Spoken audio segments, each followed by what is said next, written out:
very nice talk. I think the two talks of Stefano and your talk, I find they fit together. So you introduce, let's say, you have a cofactor of the virus. Yes. You said that lifestyle, NAFLD alone, for example, would not lead to cancer, if I understood right.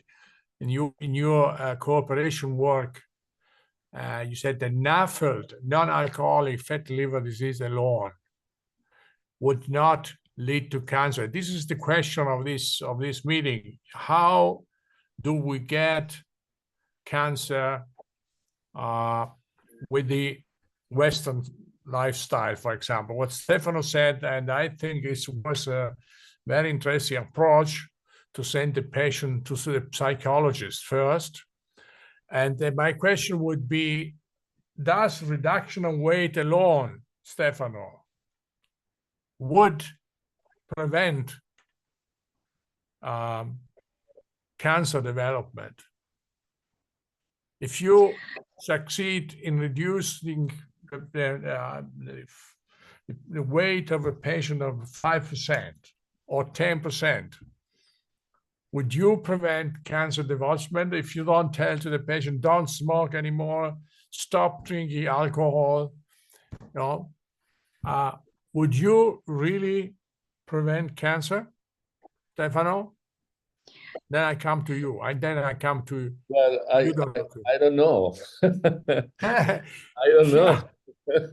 It's a difficult question. Yeah, but I have to say, you didn't put the word alcohol, or you didn't a bottle on your slides, and we don't talk about smoke. The role of smoking, of cigarette smoking, in cancer development. You're right. Probably smoke doesn't matter a lot for liver disease, but I'm not sure. Alcohol matters, but I didn't put any alcohol in my speech because we know by definition that MAFLD, a little amount of alcohol is allowed, not more than 3 drinks per day. So, and obviously you have not to exceed this. But I would also tell you, as you know, that in the pyramids of the Mediterranean diets, I usually put a little bit of alcohol, not more. Stefano, I showed you, especially in red wine. In Monte Giorgio, the mean alcohol consumption per day was 84 grams. I can even tell you more. If you go to Monte Giorgio and ask to and watch young men or even older, they don't drink water.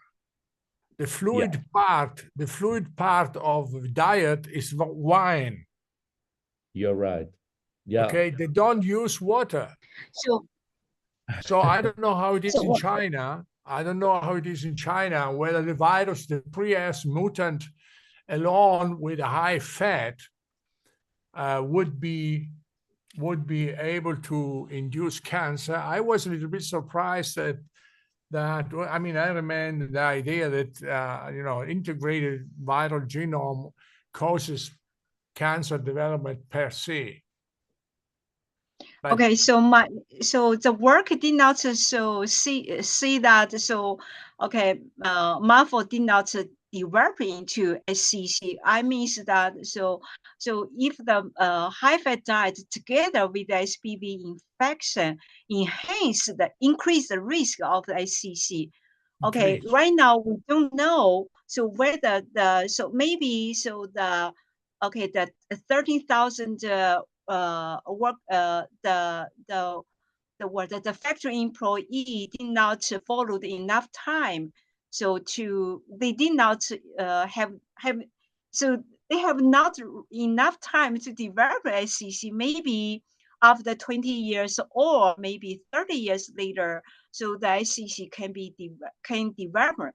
That's why, so right now, so HPV infection, so I say it is the major risk factor, because in China, so the median age of the HCC is really younger than the case in the Western people.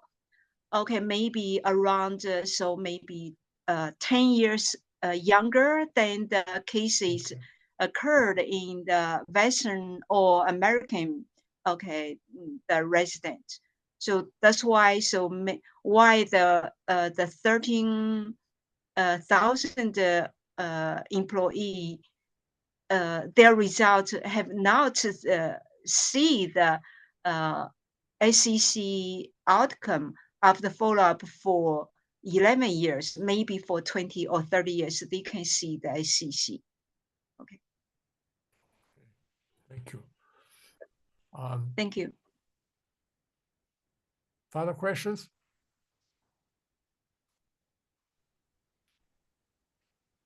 Okay. Then thank you very much again for the very nice talk. I think we Giuliano? proceed. Yes. It's Erika speaking. May I make a comment? Pardon? Can I make a comment on the risk of HCC in MASH?